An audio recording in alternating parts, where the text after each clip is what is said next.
राम तेरा ही आसरा गुरु नी प्यारी साथ संगत जी। भाई रिश्तेदारी बहन भाई परिवार अपने एक समाज ना हो, एक जात ना हो, एक एकता ना हो। भाई अपने जाते बाद में है भाई राम दवी बाबरी अपने समाज ना भाई 9 जातों में ही अपना रिश्ता बनी रहा भाइयों। जब अपना पुराना जमाना में रिश्तेदारी बहन भाई था, एक दूसरा ने अपने एक दूसरा टूड़ो टूड़ी खड़ावा करता, तो प्यार रखो तो मोहब्बत रखो।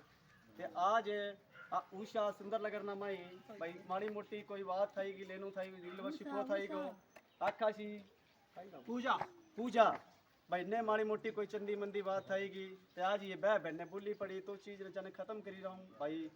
जरा जरा बात ना वेर बठान थाई जा बत्ते थाई जा गोरी थाई तो बात फलावे कोई कोशिश कोई ना हाजर नाजर जिंदा राम तेरा ही आसरा। आ भी जाओ आ बहन मिलीन रहो जुलीन रहो, दिलवा शिकवा खत्म करो, कोई चंदी कोई लड़ाई कोई मंदो कोई ना।